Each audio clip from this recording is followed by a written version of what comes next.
Welcome, everyone, to Family Talk. It's a ministry of the James Dobson Family Institute, supported by listeners just like you. I'm Dr. James Dobson, and I'm thrilled that you've joined us.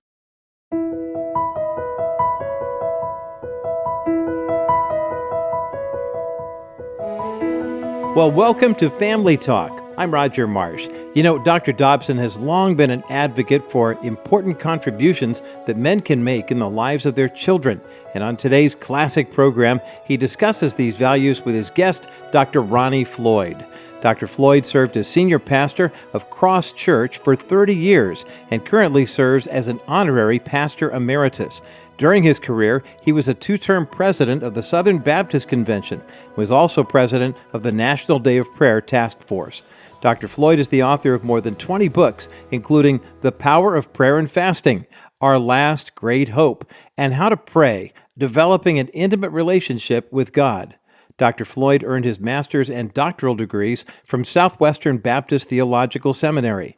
Ronnie Floyd and his wife, Jeana, have 2 grown sons and many, many grandchildren. Well, now let's join Dr. James Dobson and his guest, Dr. Ronnie Floyd, right here on Family Talk. Let me ask you a question today. As a man, is there anything greater than the privilege of being a dad? I mean, think about it. Is there any issue today that is more significant to our culture than the defense of the family and the vital role of fathers?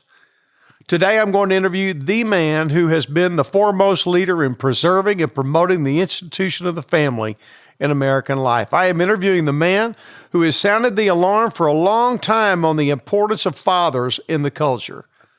I think a true American hero who has championed the family and the role of fathers like no other man in recent modern-day American history.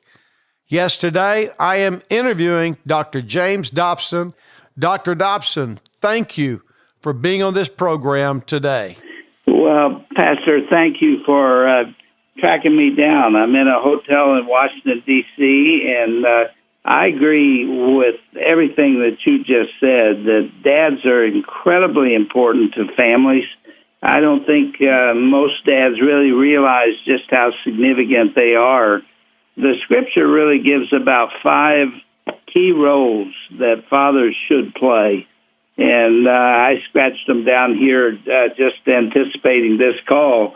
The first is leadership in the family. I really do believe that God gives that responsibility to men, not that they override the will and purposes of the mother, but that a man should realize that his family depends on him to provide that ultimate leadership. The second is spiritual training. That often falls to the mother, but I'm convinced that men are as important in spiritual training as the women are. Third, of course, is protection for the family. That's a divinely ordered obligation. The fourth is provision. A woman can earn money, but ultimately it's the man's responsibility, I think, to see that the bills are paid and that money is earned for the family. And then I think the fifth is discipline. That falls a little easier to men than it does to women. So when a man does those jobs, he really ought to be honored, and I hope that the men and the families that are listening, the women who are listening and the children who might be listening today will recognize that Father's Day is not just a day for giving socks and ties and off we go. Right. It's a time to really let a man know that you care about him and that he's important to the family. You know, the vital role of fathers, Dr. Dobson, has become so minimized in American life and now is such a major problem in society. I want you to, if you would, take a moment and reflect on how serious of a problem this is in America. Well, I think it is very serious because of the tendency of men to overwork themselves. Just the easiest mistake to make, especially if you're good at what you do. If you don't leave time for those that depend on you at home, everybody suffers. And I believe that's occurring. I think that there's a tendency today for men not to realize just how important the relationship with both the sons and the daughters is. You know, Pastor, everybody seems to know that fathers need their sons because boys are not born knowing how to be a man or even how to be a boy. They identify totally with their mothers in their early days, and men realize that boys need them.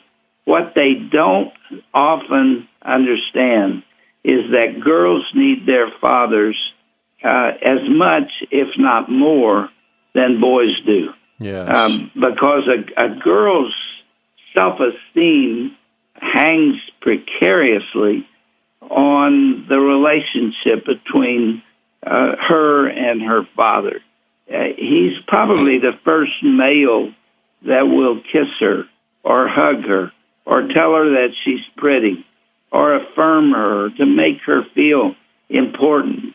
That's a dad's job for a daughter. And if we don't notice her, we look right past her, it really does something to the spirit Absolutely. of a girl. So there are just so many responsibilities that a man has. Yes, no question about it. Well, you know, after all these years, Dr. Dobson, of you championing the place of fathers and their value, let me ask you this question. What is the most unintentionally missed lesson by dads?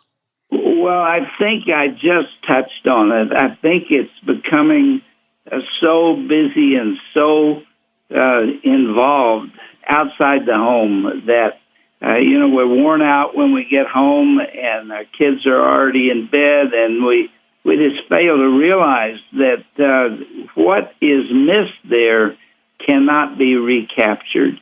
I have to admit something to you. When I got out of graduate school, I'd worked hard to get the PhD, and when it was finally finished, the whole world opened up to me, and I began taking everything that came. I remember going 17 nights without being at home during one period of time, and it was good stuff. I mean, I was working in church, and I was writing books, and I was teaching, and I was doing the counseling and all that good stuff.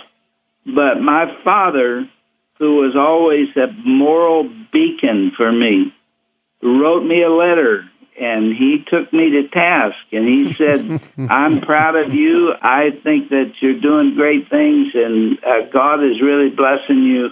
But I'm telling you, if you're too busy for your kids, you are going to make a big mistake. And when you sit where I sit today, you will regret not taking the time to pray for your kids and to invest in their lives. At that time, I only had a 3-year-old daughter, but I got it. And we made changes in my life. And it's one of the reasons I left the academic world and started a radio program so I could be at home. I bet you've thought some of those same thoughts, haven't you? Absolutely. There's no question about it. And you nailed it. And that's what happens with dads who have an element of success about them, and men are so driven by their success. Well, many of those dads, they'll still have children living within the home. Well, what are 2 or 3 lessons perhaps you wish that you had known in your earliest years as a father? Now, you just exposed one of those lessons, and your dad corrected you and got you on target. But is there another lesson or two that, as you look back, boy, I sure wish I would have done that. I should have known better, and I didn't know. And, you may have corrected it later, but, you wish you'd have done it earlier in your life. Well, especially today, and if we're not paying attention, the culture will take our family to hell. I'm absolutely convinced of it. I have seen it. And my dad is right. There is nothing that will compensate for that when you're engaged outside the home to the degree to which you're failing to notice what's taking place there. And for that matter, your wife needs you tremendously too. She should not bear the total responsibility for raising children in this kind of world. I have said in my newer book on the legacy, the most important thing you can give to your children is faith in Jesus Christ. Amen. And that is job number one. There's nothing more important than doing that. If you don't take time to pray with your kids, pray for your kids, and involve them in devotional times and take them to church, I won't ask you this question, but I wonder how many people in your church on Sunday will take their kids to a Little League game or to even play in a Little League game. Now, that sounds like something good that a father should do. He should take his boys out to play Little League, but not at the expense of the spiritual aspect, because that's the most important thing. Absolutely. And that is now probably one of the most pressing issues, Dr. Dobson, within churches across America, is the very thing you touched on right there. How can families honor Dad, not just in the coming weekend, but perhaps beyond, and do it in a special way more than the normal gift of a necktie or a pair of socks or something you absolutely do not need? You have any thoughts on that? I sure do, because everybody needs to be appreciated. Dads are no different. They need to know that they're making a difference and that you care.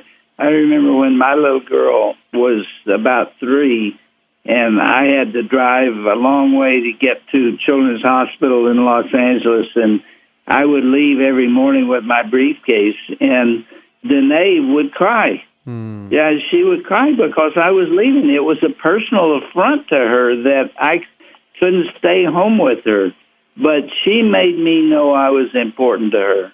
And Shirley always honored me, too. I've always appreciated the fact that anytime Shirley had something to say about me, it was positive and it was honoring.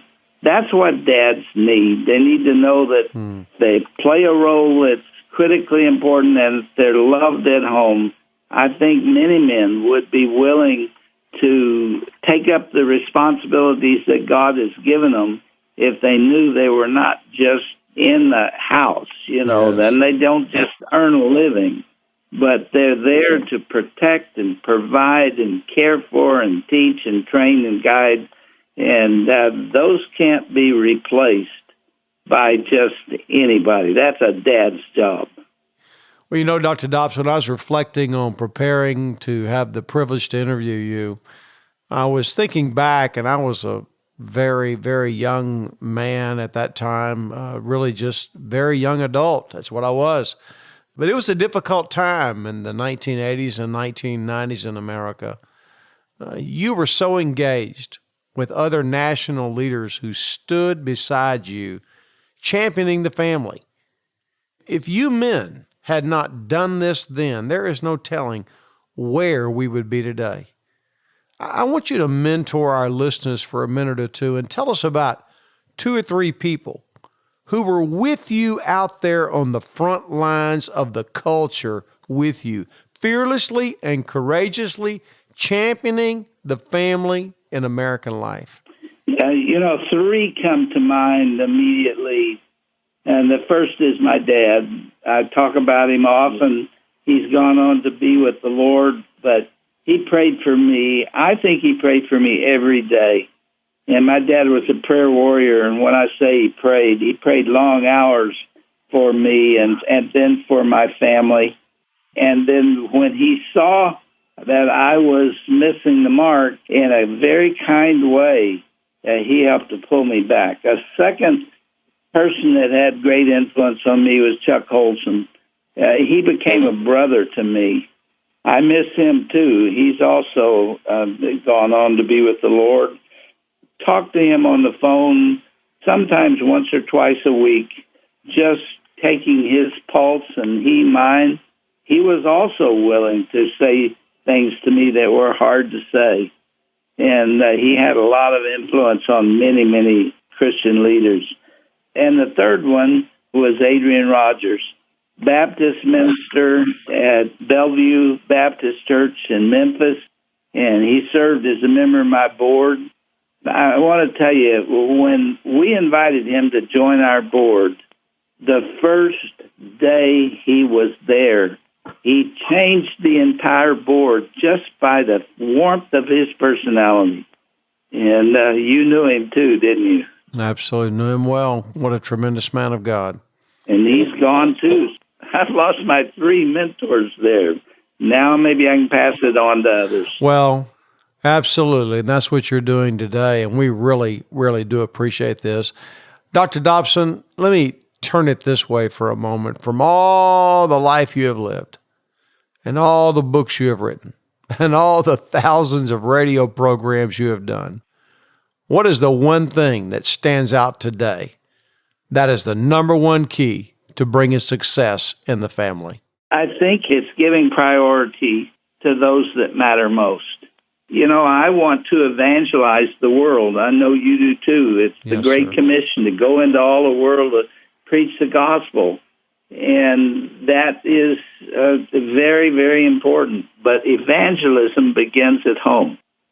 And you start by making sure that your own children know the Lord and have their values straight, and that you have lived a consistent life at home.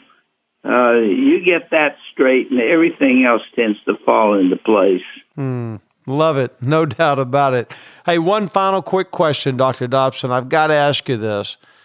Would you tell all of our listeners today what it means to you to be a dad?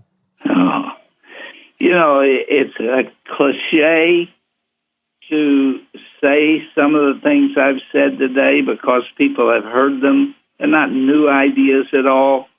But when you have that kind of relationship with your kids, like I have with my son and daughter-in-law today, I can't tell you what it means. It is everything to me because I want to be loved by people. I guess we all do. But there is nothing like feeling like that you did the best you could. It wasn't perfect. And what you did at home was not perfect because we all make mistakes. But when you feel like you've paid the price to do it as best as you can and you poured love into those around you, man, there is nothing like that. And there's also nothing like failure at that point. I kind of feel like maybe some of what we have said today has made some people who didn't get that done feel that somehow that they have failed, but it's never too late. I've actually had people in their 60s and 70s whose children are still reaching out for them, are still trying to hear those words, I love you, and I thank you, and I appreciate you. But you can still build a relationship even late in life. And I do hope that some of what we've said today will motivate some people to do that and to say that I do care and I'm going to call that son or that daughter that I've been estranged from. And I'm just going to tell them how much I love them, how much I appreciate them. It'll be interesting to see what would happen.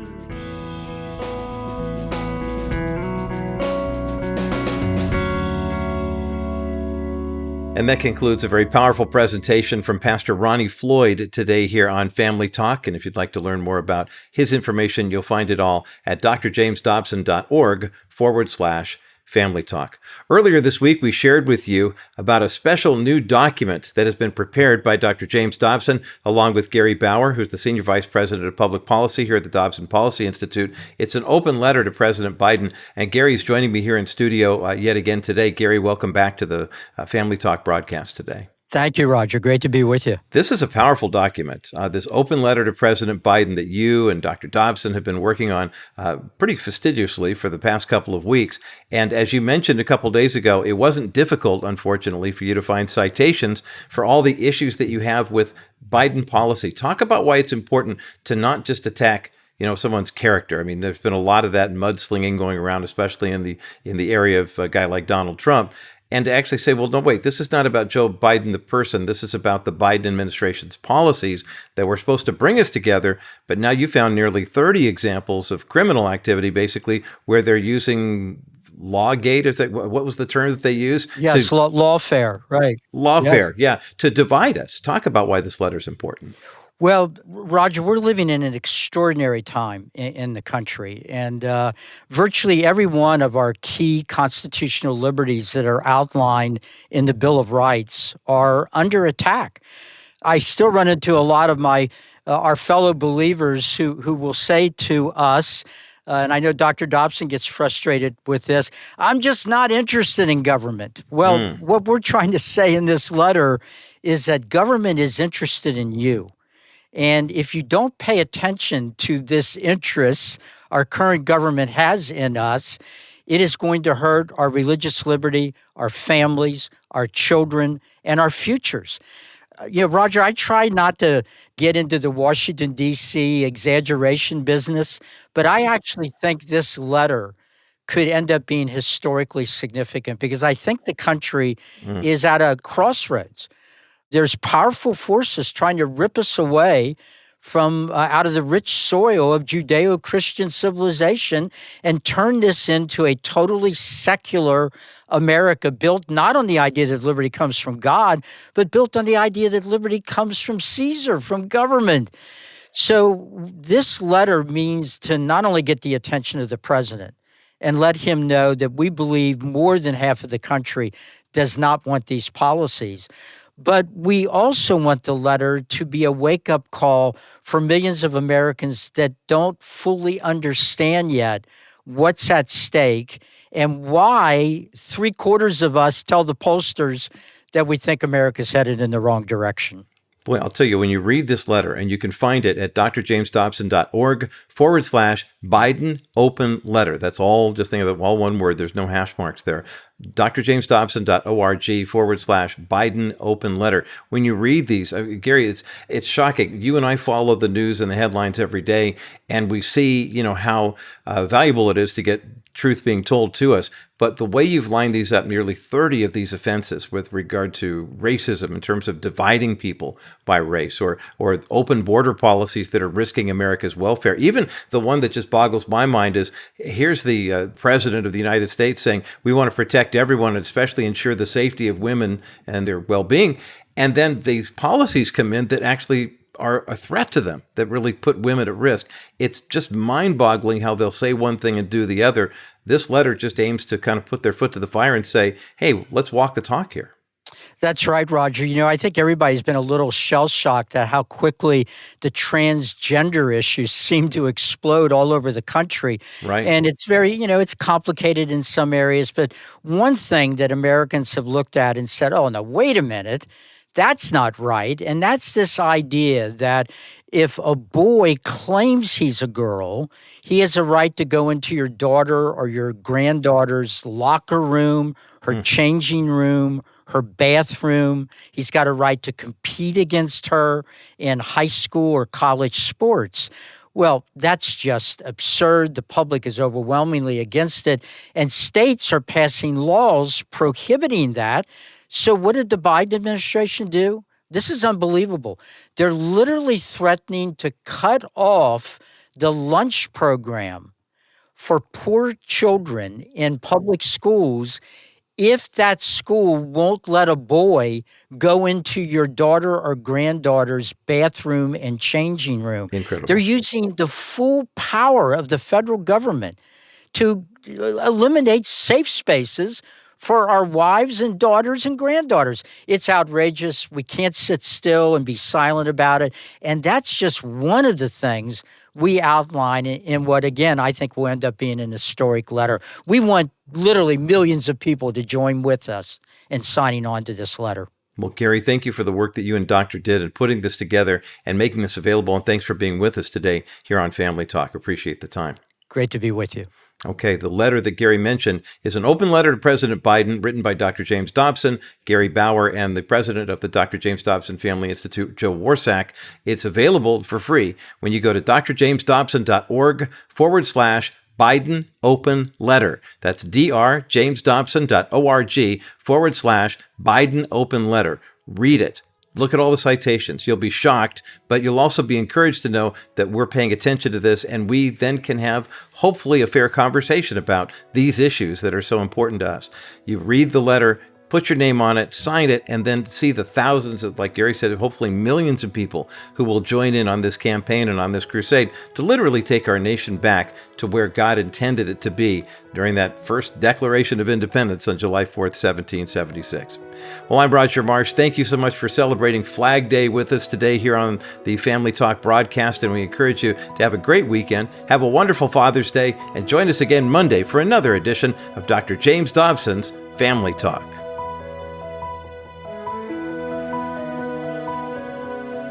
This has been a presentation of the Dr. James Dobson Family Institute.